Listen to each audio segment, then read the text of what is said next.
លោកតាហ្នឹងប្រមូលប្តីប្រពន្ធឲ្យជួបជុំគ្នាកូនខ្ញុំហ្នឹងលោកតាជួយផងមើលលោកតាកូនចៅបែកបាក់ហ្នឹងបែកបាក់គ្នាហ្នឹងសូមលោកតាជួយផងឲ្យហើយមិនបានដឹងថាលោកតាចេះនៅហ្នឹងខ្ញុំដឹងលោកតាចេះគេប្រាប់តមកគ្រប់គ្នាចាហើយបាក់ខ្ញុំមកលោកតាជួយធ្វើប្តីប្រពន្ធកូនខ្ញុំជួបជុំគ្នាព្រោះបែកបាក់គ្នាអញ្ចឹងលោកតាបាទហើយបែកបាក់គ្នាប្រហែលខែអីvậyកូនខ្ញុំបែកបាក់គ្នាចង់ចូលមកជិតឆ្នាំអញ្ចឹងហ៎ចាអូ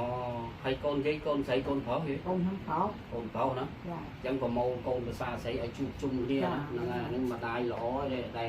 ដែលប្រមូលឲ្យកូនជួបជុំគ្នាវិញឲ្យបានចេះតែរកគ្រូឲ្យប្រមូលឲ្យជួបជុំណាអ្នកខ្លះអីមិនបានប្រមូលអញ្ចឹងទេបាទហើយសរសើរនេះសរសើរយាយឯងដែលប្រមូលប្តីប្រពន្ធកូនឲ្យជួបជុំគ្នាឲ្យបានសុខដុមរមនាហ្នឹងហ្នឹងហើយយាយនៅណាយាយខ្ញុំនៅស្រុកបាក់ខែងហ្នឹងដែរអូនៅបាក់ខែងហ្នឹងហ្នឹងហើយចេះដឹងថាលោកតានេះចេះខាងប្រមូលប្តីប្រពន្ធណាខ្ញុំស្រុកបាក់ខែងហ្នឹងគេប្រាប់ថាលោកតាចេះប្រមូលប្តីប្រពន្ធជួបជុំគ្នាអញ្ចឹងបាត់ខ្ញុំមកលោកតាជួយហ្នឹងបាទហ្នឹងហើយមានបងប្អូនកូនក្មួយស្រីប្រុសទាំងអស់គាត់នៅភូមិផ្ទរបែកលៀបភូមិអីហ្នឹងគៀនឃ្លាំងអីហ្នឹងក្តីចាស់ច្បក់មាសប្រេងចាយហ្នឹងគាត់គេនេះដែរថ្ងៃមុនហ្នឹងគាត់ប្រាប់ឲ្យគេ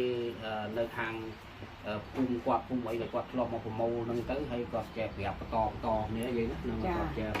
ពលលោកតាខាងប្រមូលប្តីប្រពន្ធនេះឲ្យជួបជុំគ្នាវិញពលតាបុរាណទេមិនមែនគ្រូសម័យឥឡូវទេសិតតែចាស់បុរាណរៀនចេះតាំងពីឆ្នាំ80មកហ្នឹងហើយចឹងហើយចេះតំណតតាមឪពុកតាមជីតាមកហ្នឹងចេះតែរៀនបន្តគ្នាយើងហ្នឹងហើយអញ្ចឹងនិយាយលើកគ្រឿងនេះមកទៅរកលោកតាហ្នឹងហើយបានសាទិមកនេះណាដែលបានមករកលោកតាប្រមូលឲ្យកូនចៅដែលបាក់បែកឲ្យបានជួបជុំគ្នាវិញនេះហ្នឹងហើយឲ្យសមប្រកបនឹងជាមួយលោកតាណាដែលលោកតាធ្វើខ្សែធ្វើប្រមូលនេះឲ្យបានជួបជុំគ្នាវិញណាហ្នឹងហើយលោកតាជួយអីទេនឹងលោកតាជួយហ្នឹងហើយព្រោះអ្នកខ្លះទៅគាត់សមប្រកបមួយលោកតាអញ្ចឹងបានលឿនណាមួយថ្ងៃពីរថ្ងៃអញ្ចឹងបានជួបជុំគ្នាហើយហ្នឹងហើយហើយអ្នកខ្លះទៀតគាត់រៀងមិនសូវសមប្រកបអីហ្នឹងទៅរៀងយឺតយ៉ាវបន្តិចបន្តួចវាមិនទៅយូរខ្លាំងទេហ្នឹងហើយហើយលោកតាក៏អ្នកខាងពូយន់ដាក់ផ្ទះហើយនឹងមើលប្រភូមិដាក់អីហ្នឹងដែរលោកតានៅហ្នឹងវាតែងតែមករកហើយស្រោចទឹកស្រោចអីជំងឺអីដែលយើងឈឺធ្វើអីហ្នឹងណាគុណលងាអីហ្នឹងយើងស្រោចទឹកស្រោចអីប្រោះព្រំអីហ្នឹងទៅយើងហ្នឹងហើយបាទអីទេមួយថ្ងៃពីរថ្ងៃចាំយើងមកយកខ្សែព្រោះធ្វើអត់ទាន់ទេព្រោះខ្សែច្រើនណាយើងណាហើយព្រោះក្នុងមួយថ្ងៃអញ្ចឹងគេតែងតែមករកទៅវាខ្សែវាច្រើនអញ្ចឹងធ្វើអត់ទាន់អញ្ចឹងក៏មួយថ្ងៃពីរថ្ងៃទៀតចាំយើងមកយកខ្សែហ្នឹងហើយកូនចៅធ្វើការអីដែររាល់ថ្ងៃនេះកូនចៅខ្ញុំធ្វើការខាងអូជី